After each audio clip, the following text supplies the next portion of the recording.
The last thing Kenji expected to find in his grandfather's belongings was a note written in perfect English that simply read, "Never say these words, they will destroy everything you believe about yourself," followed by 3 phrases crossed out so violently that the paper had torn. But what happened next changed everything. He thought he knew about the power of language and the fragile nature of human consciousness. Kenji's grandfather had been a scholar of Minamoto Yatoshine's teachings, one of the few Western researchers who had gained access to the philosopher's original manuscripts that had been hidden in Japanese monasteries for over 7 centuries. And as Kenji carefully examined the torn note, he realized that his grandfather had discovered something so dangerous about the relationship between words and reality that he had felt compelled to destroy the evidence rather than risk sharing it with the world. Hidden beneath decades of research notes, translation attempts, and philosophical commentaries, Kenji discovered the terrifying truth about why this 14th century Japanese philosopher had banned 3 specific word combinations from ever being spoken aloud.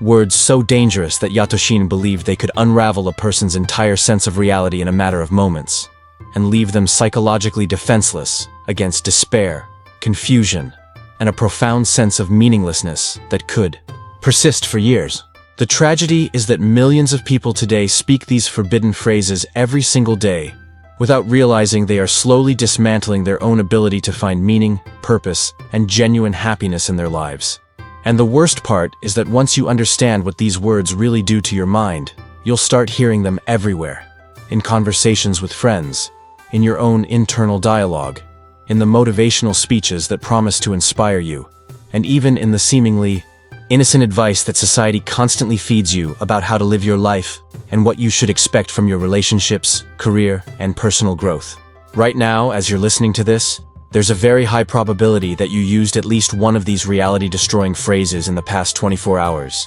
And if you did, you've been unconsciously participating in your own psychological imprisonment without even knowing it, gradually training your brain to accept limitations that don't actually exist, and surrendering your natural birthright to create a life that truly reflects your deepest values and highest aspirations. What Kenji discovered in his grandfather's research was that Yatoshine had spent years studying the connection between specific word patterns and mental suffering, traveling from monastery to monastery and interviewing hundreds of monks, scholars, and ordinary people to understand why some individuals seemed naturally resilient and optimistic, while others struggled with persistent feelings of helplessness, anxiety, and dissatisfaction, despite having similar life circumstances. Through this extensive research, Yatoshine realized that certain phrases act like invisible chains that bind us to limited thinking, emotional pain, and a profound sense of disconnection from our true potential.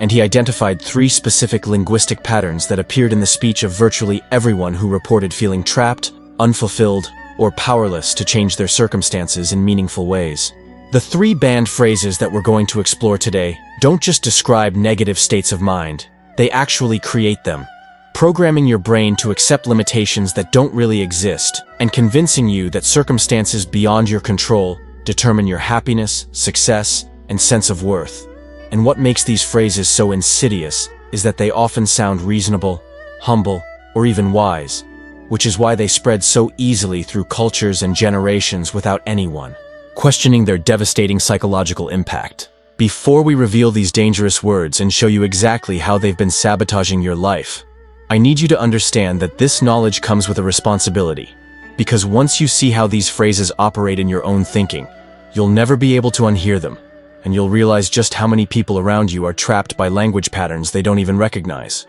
walking through life with invisible shackles that prevent them from accessing their full potential and creating the experiences they truly desire. If you're ready to break free from the invisible linguistic prison that's been limiting your potential, show your commitment by hitting that like button right now. Because what you're about to learn goes against everything our culture teaches us about the relationship between words and reality. Subscribe to this channel if you want to join a community of people who are willing to question the hidden assumptions that control their lives. And drop a comment below sharing one area where you feel like your own words might be holding you back, because your honest reflection could be exactly what someone else needs to hear to begin their own journey of liberation from these ancient patterns of self-sabotage. The story of how Yatoshine discovered these forbidden phrases begins with a simple observation that changed the course of his entire philosophical career, when he noticed that students who used certain word patterns consistently struggled with depression, anxiety, and a deep sense of meaninglessness, while those who avoided these same phrases naturally developed resilience, clarity, and an unshakable sense of inner peace. And this observation led him to conduct what may have been history's first systematic study of the relationship between language and psychological well-being. What he found was that language doesn't just reflect our internal state. It actually shapes it in ways that are far more profound than most people realize. And the three phrases he identified as most dangerous share a common characteristic. They all transfer power away from the speaker and place it in external circumstances, other people, or abstract concepts that can never be directly controlled, essentially training the mind to adopt a victim mentality that becomes stronger and more automatic with each repetition. Yatoshine's research revealed that these phrases work by hijacking the brain's natural pattern recognition systems, convincing the subconscious mind that helplessness, limitation, and dependency are permanent features of reality, rather than temporary challenges that can be overcome through conscious choice, strategic action, and persistent effort. And once these patterns become established in someone's speech, they begin to unconsciously seek out evidence that confirms their powerlessness while filtering out information that might suggest alternative possibilities. The first forbidden phrase that Yatoshine banned from his vocabulary is one that you've probably heard thousands of times, and chances are you've said it yourself more often than you'd care to admit, because it's woven so deeply into our culture that it seems like a natural and harmless way to express frustration or disappointment when things don't go according to plan. This phrase doesn't just describe a temporary emotional state. It programs your subconscious mind to accept helplessness as a fundamental reality, and every time you speak these words, you're essentially telling your brain that you are a victim of circumstances rather than a creator of your own experience, gradually eroding your sense of personal agency and your belief in your ability to influence outcomes through your choices and actions. The devastating impact of this first phrase becomes clear when you realize that it trains your mind to focus exclusively on what you cannot control, while completely ignoring the vast array of choices and possibilities that are always available to you. And over time, this creates a learned helplessness that becomes so automatic that you stop even looking for solutions or opportunities for positive change, instead defaulting to a passive stance that waits for external circumstances to improve, rather than taking proactive steps to create the outcomes you desire. Yatoshine discovered that students who eliminated this phrase from their vocabulary experienced a dramatic shift in their problem-solving abilities, their emotional resilience, and their overall sense of personal agency within just a few weeks of making this change. And they reported feeling more optimistic, more creative, and more willing to take constructive risks that led to meaningful improvements in their relationships, health, finances, and spiritual development. The practical application of avoiding this first phrase involves learning to recognize when you're about to surrender your power through language, and instead redirecting your attention toward the specific actions you can take to influence the situation, even if those actions seem small or uncertain. Because Yatoshine understood that maintaining a sense of agency is more important for psychological well-being than achieving perfect outcomes, and people who consistently focus on what they can control tend to be more resilient, more creative, and more effective at navigating life's inevitable challenges. The second forbidden phrase is even more insidious because it masquerades as humility or realism. But what it actually does is create an invisible ceiling on your potential that becomes stronger every time you speak these words aloud, convincing your subconscious mind that your current limitations are permanent features of your personality, rather than temporary challenges that can be overcome through learning, practice, and persistence. This phrase convinces your subconscious mind that growth, improvement, and expansion are somehow beyond your reach, and it trains you to automatically reject opportunities that might stretch your comfort zone or require you to develop new skills, essentially programming you to remain stuck in familiar patterns, even when those patterns no longer serve your well-being or happiness. The tragedy of this second phrase is that it kills dreams before they can even take root, because it programs your mind to reject possibilities that fall outside your current comfort zone. And it trains you to see ambitious goals as unrealistic fantasies rather than exciting challenges that could transform your life. And over time, this creates a self-fulfilling prophecy where you consistently underestimate your own capabilities and settle for outcomes that are far below what you could actually achieve with focused effort and strategic planning. When Yatoshine worked with students who habitually used this phrase, he found that they consistently underestimated their own capabilities, avoided taking productive risks, and remained stuck in situations that no longer served their growth, all because their language patterns had convinced them that expansion and improvement were somehow beyond their reach. And they had internalized the belief that their current level of skill, knowledge, or achievement represented the maximum of what they could ever accomplish. The antidote to this second forbidden phrase involves developing what Yoshitsune called growth language, which acknowledges your current limitations while maintaining an unwavering belief in your capacity to learn, improve, and expand beyond those limitations through consistent effort and strategic practice. And people who master this linguistic shift often report dramatic improvements in their willingness to pursue challenging goals, their persistence in the face of setbacks, and their overall sense of excitement about their future possibilities. In relationships, eliminating this second phrase transforms how others perceive your potential and how willing they are to support your growth. Because when you consistently communicate confidence in your ability to learn and improve, other people naturally begin to see you as someone worth investing in, someone who can be counted on to rise to new challenges and contribute meaningfully to shared goals and projects. The third and most dangerous forbidden phrase is the one that destroys your ability to take responsibility for your own happiness and success, because it places the source of your fulfillment entirely in the hands of other people, external events, or conditions that you can never fully control, creating a psychological dependency that leaves you constantly waiting for permission, approval, or the perfect circumstances before you allow yourself to pursue what you really want in life. This phrase creates a psychological dependency that leaves you constantly waiting for external validation before you feel worthy of pursuing your dreams. And it programs your mind to believe that your happiness,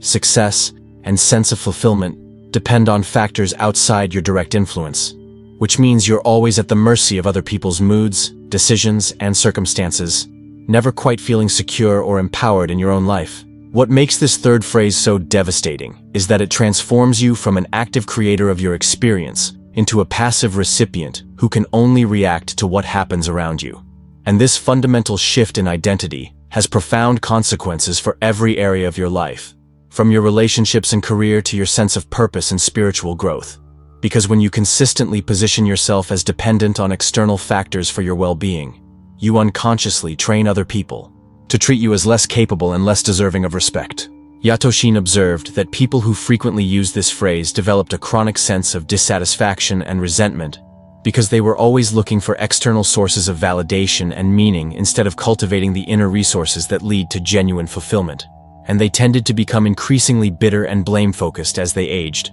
never quite understanding why life seemed to consistently disappoint them, despite their apparent reasonableness and good intentions. The transformation that occurs when you eliminate this third phrase from your vocabulary is perhaps the most dramatic of all, because you begin to experience yourself as the primary author of your own experience, someone who can create meaning, joy, and success regardless of external circumstances. And this shift in identity naturally leads to more respectful relationships, more creative problem-solving, and a deeper sense of inner peace that doesn't fluctuate based on what other people think or do. Now, here's where Yoshitsune's insights become truly revolutionary. Because he didn't just identify these harmful phrases, he developed a systematic method for replacing them with language patterns that actually enhance your mental clarity, emotional stability, and personal power, creating what he called the architecture of empowerment that could be built through conscious word choices that gradually reprogram the subconscious mind toward resilience, creativity, and inner authority. The replacement phrases that he taught to his students were carefully designed to redirect attention toward what you can control, to expand your sense of possibility, and to cultivate an unshakable sense of inner authority that no external circumstance can diminish. And students who mastered these linguistic alternatives reported improvements in every area of their lives, from their physical health and financial situation to their relationships and spiritual development. The practical application of Yoshitsune's teaching begins with developing what he called linguistic awareness, which means paying conscious attention to the words you use in both your external conversations and your internal dialogue. Because most people are completely unconscious of how their word choices are shaping their reality moment by moment throughout the day. And this unconsciousness allows these destructive patterns to operate automatically without any conscious intervention or correction. When you start to notice these forbidden phrases in your own speech patterns, the key is not to judge yourself harshly or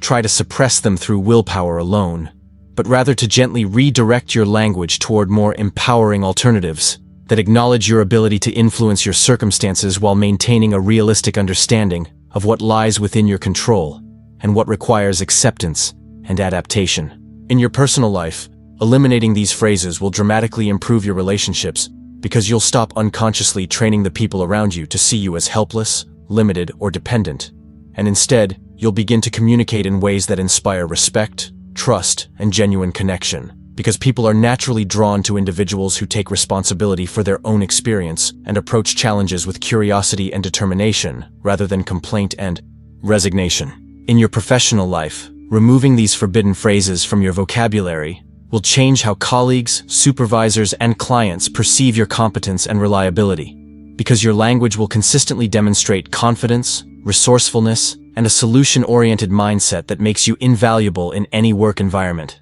And you'll find that opportunities naturally begin to flow toward you as other people recognize your capacity to handle increasing levels of responsibility and challenge. In your inner world, perhaps most importantly, replacing these forbidden phrases with Yatoshin's empowering alternatives will gradually reprogram your subconscious mind to expect success rather than failure, to look for opportunities rather than obstacles, and to approach challenges with curiosity and determination rather than fear and resignation, creating an internal environment that supports your highest aspirations rather than undermining them through unconscious self-sabotage. The transformation that occurs when you fully implement Yatoshin's linguistic principles is nothing short of remarkable, because you begin to experience yourself as the author of your own story, rather than a character who is simply reacting to a plot written by someone else. And this shift in identity creates a cascade of positive changes that affect every aspect of your existence. From your daily habits and decision-making patterns,